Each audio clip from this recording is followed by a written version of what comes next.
For 3 months, the sky had forgotten the village. The earth had turned hard and cracked. Crops that once danced in the wind now stood still and thirsty. Wells were drying. Animals were weak.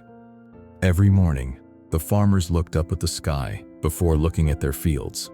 And every morning, the sky looked back at them, empty. Among them was a farmer named Hassan. He wasn't the richest, nor the strongest, but he had something many had started losing: hope. Each evening, the villagers gathered at the edge of the fields. Old men, young boys, mothers holding babies, all raising their hands in prayer. "Send us rain," they whispered to the silent clouds.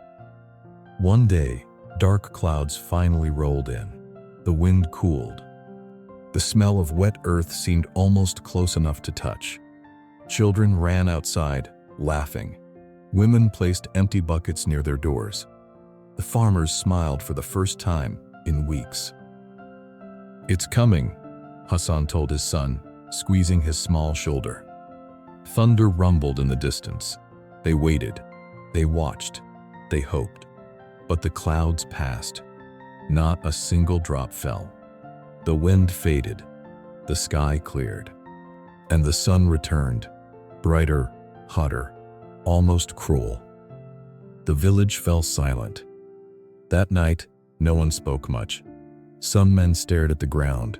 Some women quietly wiped tears. A few whispered the words they were too afraid to say out loud.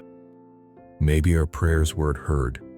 Hassan's son sat beside him outside their small house. "Baba, why didn't Allah send the rain?" Hassan looked at the empty sky. His heart felt heavy too. "I don't know," he said honestly. "But I know this. Sometimes, what doesn't happen is also a kind of mercy." The boy didn't understand, but he nodded.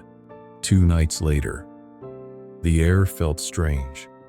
Hot, still, heavy.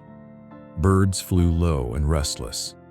Dogs barked without reason. Hassan woke in the middle of the night to a distant sound, a low, angry rumble. Not thunder, something else. Then he saw it, far beyond the fields, a faint orange glow on the horizon. Fire. A massive wildfire had started in the dry forest beyond the hills. The strong winds carried flames across trees and grass at terrifying speed. Villagers rushed outside in panic. From the distance, they could hear crackling, roaring, like the earth itself was burning. The fire raced toward the farming lands. "If it reaches the fields, everything is gone," someone shouted. Men grabbed buckets.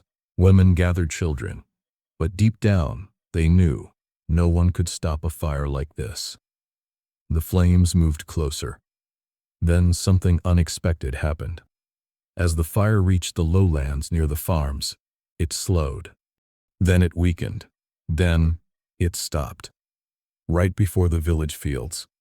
The ground there was too dry, too empty, too bare to carry the flames forward. The crops had already withered weeks ago. There was nothing left to burn. The villagers stood in shock, watching smoke rise into the night sky. If the rain had fallen 2 days earlier, their fields would have been full of fresh green crops, perfect fuel for the fire.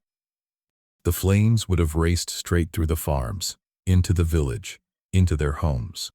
Hassan felt his legs tremble. Tears filled his eyes as he looked at the dark, empty land he had cried over just days ago. What they thought was loss had protected them. What they called unanswered prayers had been silent protection. Next morning, ash floated gently in the air, like gray snow. The forest beyond the hills was blackened. Many acres were gone. But the village still stood. Homes were safe. Families were alive.